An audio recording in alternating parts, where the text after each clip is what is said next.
And Loki told me about Awesome Kong. I never, she was named Amazing Kong at that time in Japan. And he just told me about her and described her to me. I never even really looked her up, to be honest. I just took his word for it. And I told Dutch Mantel, I was like, this girl sounds amazing. And she's different. And we want something different and unique and something that the wrestling world, isn't used to, at least in the last couple of years. And she was one of the few that we brought in. And I was blown away. And I always tell this story repeatedly, but before we had the title gauntlet match, they had a like a setup for it, for our pay-per-view.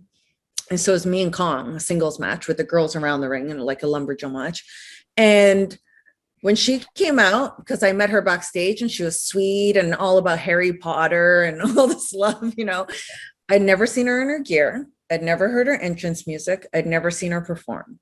So what you see in my reaction that day, if you go back and look at that match, was real. And I said, oh shit. You see me say, oh shit.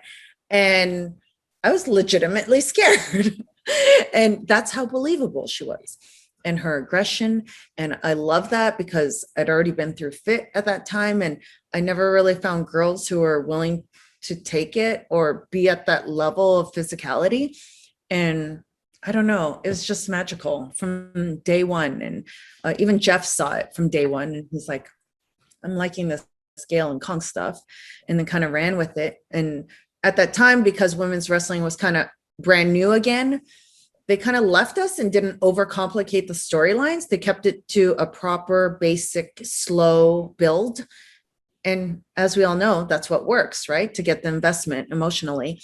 And it just was magical. It really was. There had to be a time when you saw her coming through those curtains. I know when I was working and I'd go out and all of a sudden I'd see Blackjack Mulligan for the first time or one of the Samoans.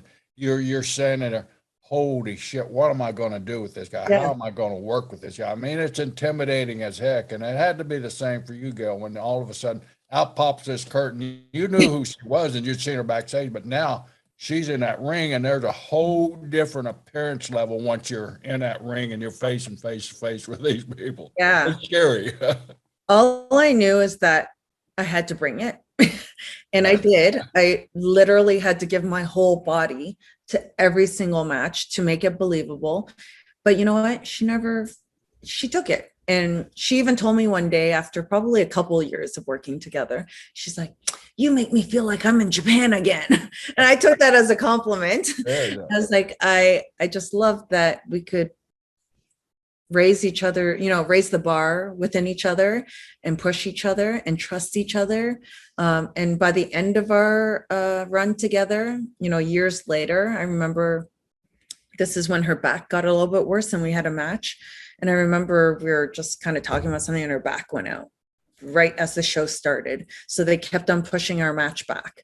And she took like some Advil or whatever to get better. And she said, okay, let's do it. And I said, are you sure? Are you sure? And she's like, yeah, let's go do it. And I said, okay, if you seem out of it out there, I'm going to slap you across the face and tell you to wake the fuck up. And then she goes, we have that relationship. You just slap me if that's the case. Like, it sounds like it was the whatever that did it. Yes. So it's like, okay. I've had to take the whatever before to get the ring. So I understand that well.